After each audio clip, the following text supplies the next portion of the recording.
Okay, so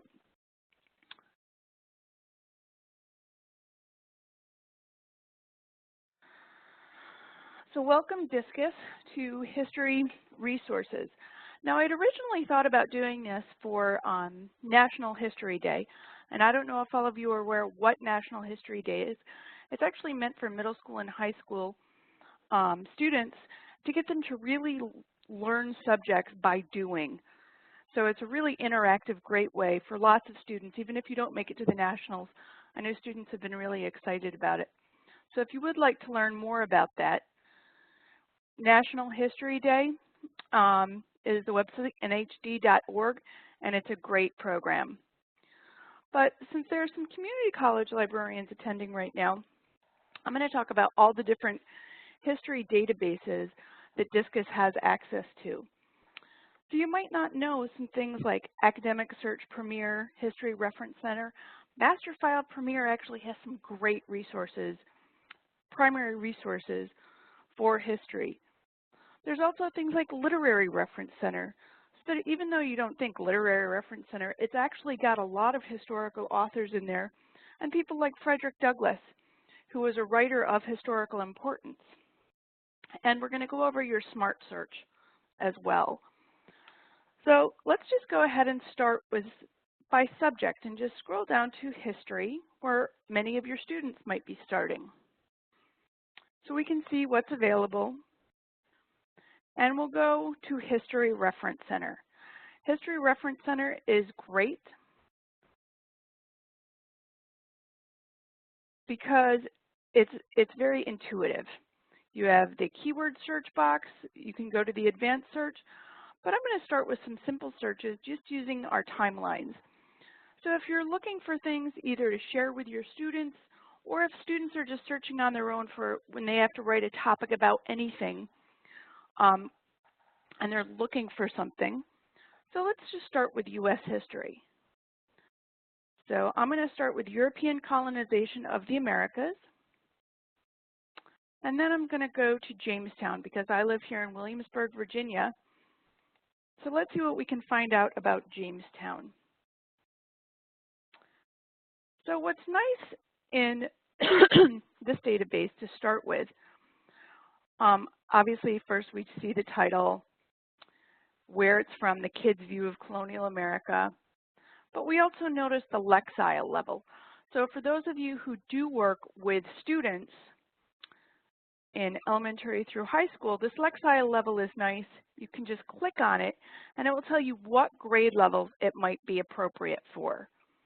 So this could be appropriate for anyone from 9 to 14 years old, this particular right here. Obviously, this would be a much younger, junior scholastic action. But then you'll notice we get things from Smithsonian with a much higher reading level.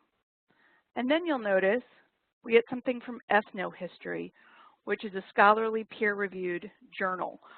So I just wanted to show you this so you can really see all of the different types of material. This database is really meant from about first grade all the way through college. So it's just very well set up and very intuitive for students. Now you can also see the source types over here. We can, rather than clicking right here where I could just click magazines, if I click on the Show More button, then I can click multiple if I want multiple things. So this is nice, again, just to see what types of sources there are. And again, if we want to change the years, we can right there.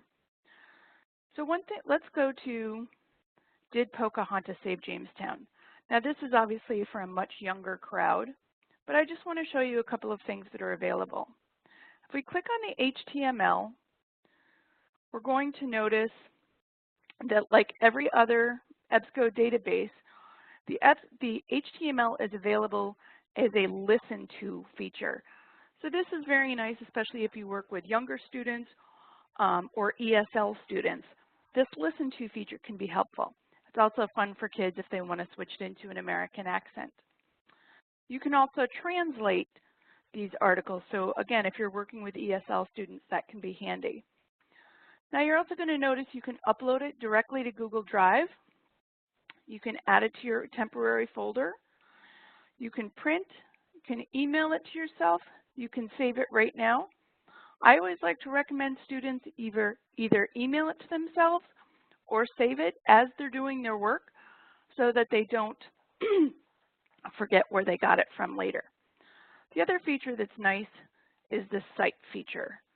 So in 7 different ways, most popular would be MLA or Chicago, it will give you the correct citation. If you're doing a larger project, you might want to export it to something like EasyBib, EndNote, or RefWorks.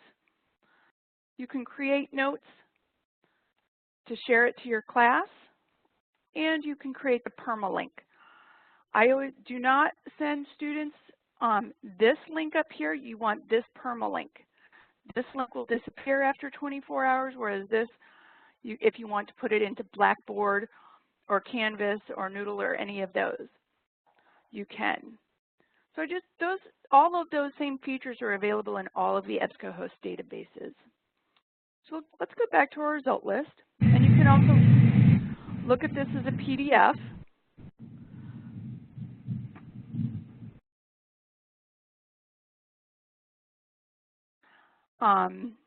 So depending, especially with the, you might want the PDF if you're going to be citing particular pages rather than the HTML, or if there are graphs or charts or images in there that you might want.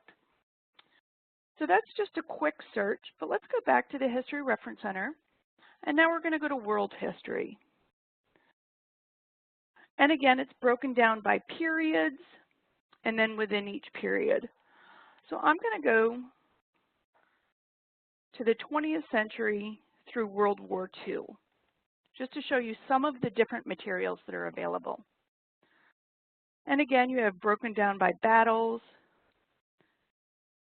different things. Again, this is good for people who aren't really sure of what topic they might want to do.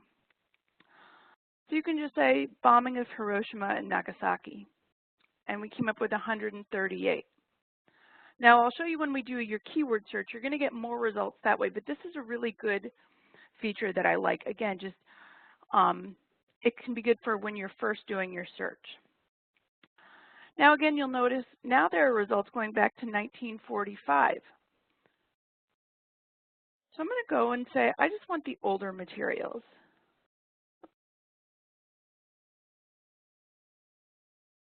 And you'll see a lot of these are from the Saturday Evening Post. This might be a really good resource because this is what many Americans would have read. They wouldn't be reading scholarly materials. They would have been reading things like the Saturday Evening Post. Foreign Affairs was a little bit more highbrow. But I think something like this could be really, really useful as a primary resource. How to drop the atom bomb. And let's look at the PDF, and it says, you know, the subject headings, things like that. But this was actually written by the man who was flying the plane that dropped the bomb. Again, an excellent primary source. So I think this is something to keep in mind about the different types of resources you can find in all of the different databases that you have access to. Now again, we can just do a quick search. Let's say we just wanted to do a search on South Carolina and the Civil War. So typing it in just like you would to Google. And again, 309 results, that's pretty good. And things like from the Civil War times. Again, the Declaration of Causes. So again, this would be a primary source. And again, a primary source. Even though it's listed as the date as 2017, this is actually a much older material. And again, having the Lexiles available can help you as a teacher or a librarian to say what might be appropriate for different audiences. Okay, so this is just one of the ways If you know specifically that you're looking for history, History Reference Center can be a really great place to start. But again, you have so many different resources. I just want to make you aware of all of these. Okay, now let's go back to Discus. So you'll see some of the other ones like Master File Premier is very good, but we're going to get into that in a little while. So now I'm going to say by grade level, and I want high school grade level. And so now I'm going to go into Explora for high schools. Now again, this can be really helpful because again, it's a very user-friendly interface. And there's also a interface like this for public libraries, very similar to this. And even though says it's for high school, it's actually got a lot of adult content in there as well that can be very helpful. So again, we're going to break it down by different subjects, and I'm going to go right into history.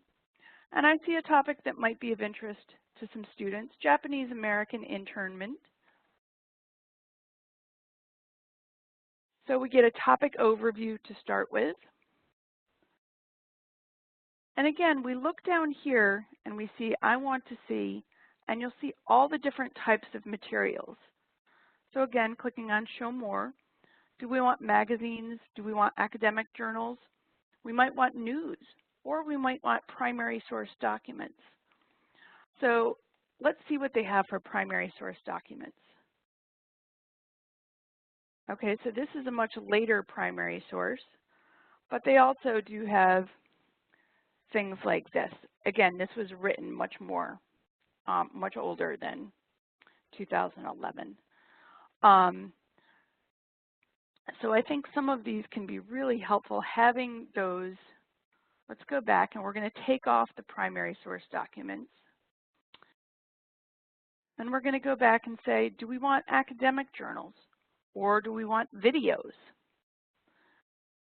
So this is a great place, like I said, not just for students but it's in high school, but it's also really good for college students as well. Now you'll notice some of these have Lexile ranges and some do not. If those that don't have the Lexile ranges are usually meant for adults. So just to make you aware of that. But I'm going to go back to Explora. And again, that's just a very quick way to look for things. But we can always do a search like, again, doing Civil War in South Carolina, doing the same search, and you'll notice how many more results we got. Because what this does is this brings in a number of things like MAS Ultra, which is a collection of magazines meant for high schools. It also brings in things like Master File Premier. So, but it's in a different user interface. So again, I really like that doing that same exact search, we got more results. But they're different results. And actually, History Reference Center is actually included in Explora. So again, we can look at primary source documents, or we can look at biographies. So now I'm going to go, let's just look at from April 2018. So I haven't even seen it on the shelves yet. So that's pretty new. So one thing that I just want to make you aware of, once you are in Explora for high schools, for elementary schools, for middle schools, you'll notice there's one more tab up here, which is Google Classroom. So you have to have your pop-up blocker off, just so you know, but then you can upload this directly to Google Classroom. So I don't know if the libraries where you work have Google Classroom, but I think this can be really, really helpful. And again, also to Google Drive. I was just using Google Drive with someone when I wanted to send her a big file, and it was too big to send as an email, so Google Drive is always handy. So you'll notice the same things that we saw in the other with these files available and different tools that are available. Okay.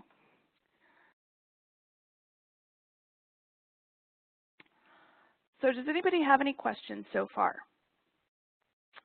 Okay, we have about 15 minutes left, so I just want to show you a couple of other things. So now let's do another search on the Vietnam War. 58,000 results. That's quite a few results. And again, now we can look at, okay, it goes back to 1934, but let's say we want results between these years.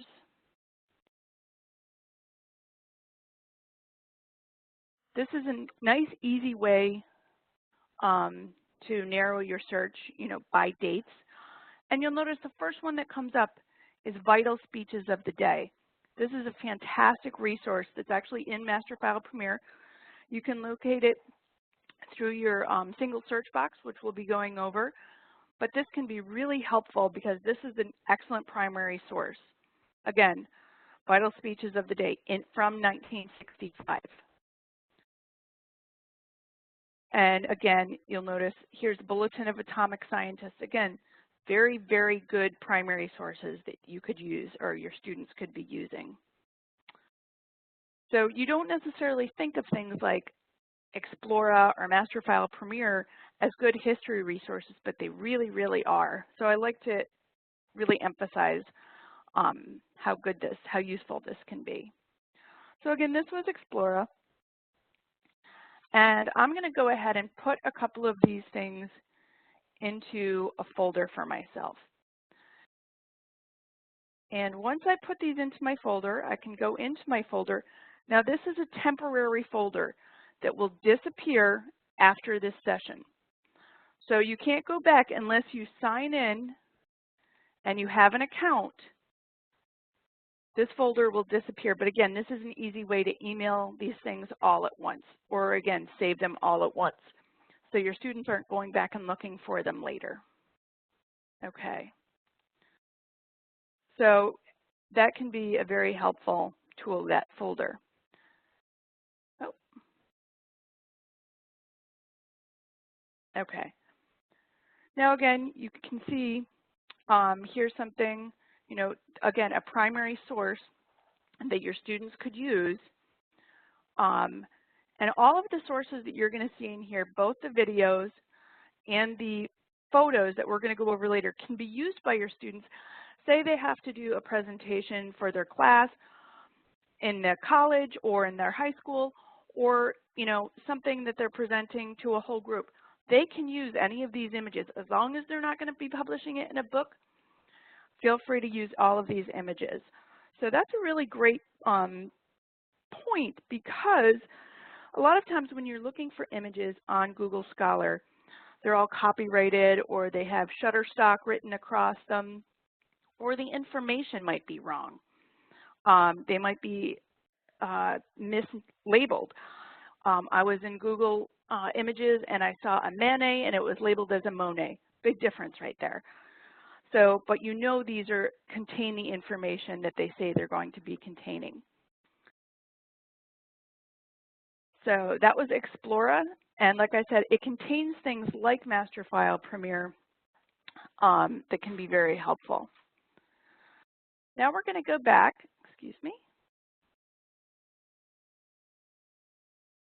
to the high school page, and we're going to go to Literary Reference Center.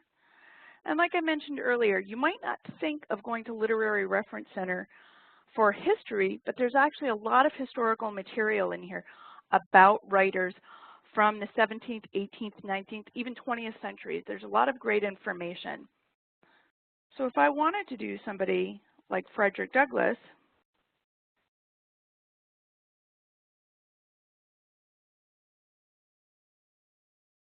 I'm using him as a keyword because I want articles not about him and by him.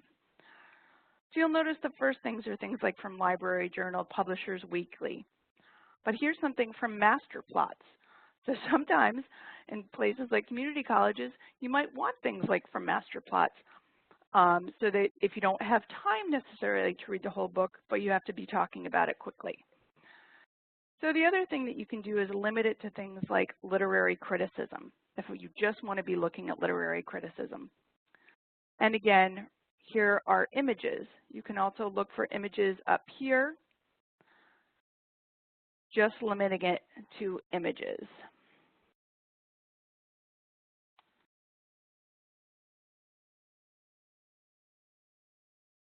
And here, again, are going to be very good images that can be used by your students. So again, I just want to point out that that might be a good source, a different type of source than your students might think about.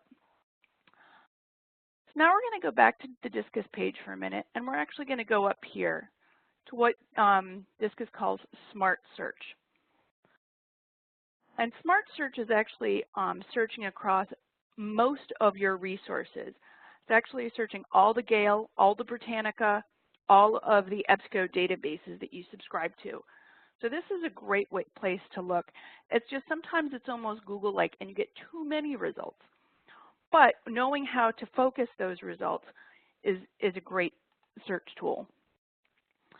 So the first thing I want to show you is you can actually search for titles of journals in here. So again, I'll just go to Civil War Times. So this is nice if you know the name of the journal that you're going to be looking for. If you want to just search within that journal, oops, this is an let's try that again. This is very nice that you can search very quickly. You'll see Civil War Times and then search within this publication. So again, this can be helpful if you know the name of the journal you're looking for.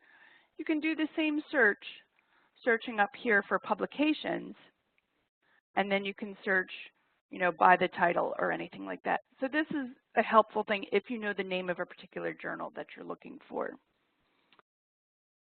Okay, so now I'm going to go to the advanced search and just show you a couple of features within the advanced search that you might want to be aware of.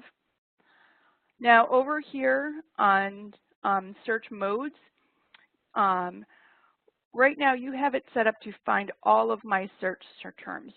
So it's not searching for things, it's searching for any words in any order, and they can be far apart. You can always switch it to Boolean or phrase searching if you know a particular phrase, or you can always use quotes. So you also have it set up to also search within the full text of the articles. So I just want to make you aware of this because if you're getting too many results, because if you take this off, you're only going to get the results if those words are in the title, the author, the subject headings, or the abstracts. So that's one way to, if you're getting way too many results, because usually if an article is about something, it's going to be in the abstract or the subject headings. So I'll just show you a quick search about what I mean. So I'm going to be searching for Molly Brandt. And I took off the search within the full text of the articles. And I put her name in quotes because otherwise it's searching for Molly and Brandt anywhere in the article. So here's a research starter. This is similar to an encyclopedia, except it's more friendly. It looks more like a Wikipedia, and a lot of students really like this because most students today have never seen or used a print encyclopedia. All they know is online encyclopedias. But this is nice because they're always hyperlinked, and it's a good place, and they're citable sources. So you'll notice we got 72 results. So if I go back and I do the advanced search again, and I keep Molly Brandt, now I'm going to say also search within the full text of the articles. I just want to show you the difference. Now we got 328 results. So a lot more results, but they might not be particularly on her. But that does include a lot of things like her name is in a book, an ebook, or her name is somewhere, not just the poems by her, but the book might be on the Revolution, and she is mentioned in the book. So that's just something I wanted to make you aware of within advanced search is the searching within the full text. Now you can always come down here and limit searches other ways. You know, the publish date, you know, you only want things published within the last few years. So I'm going to do a different search now on Franklin. And I really like this popular term thing because if you're a terrible speller like I am, it can be very handy. Oops, I forgot the Roosevelt part.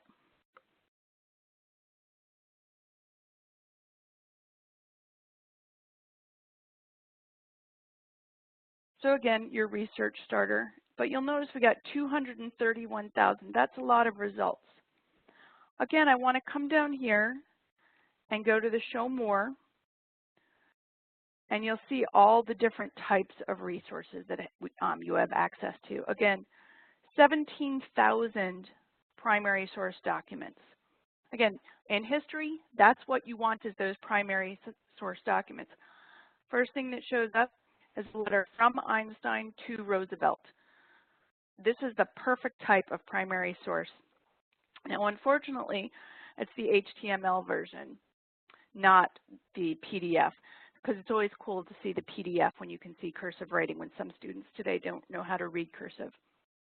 But what I also like are these related images, these related historical images and related videos. So again, these are really useful for your students to be using in their presentations. You can also do that just by searching multimedia. If you want to say Donald Trump and you want pictures of Donald Trump, 17,000 results of interviews with him, pictures of him, and video of him.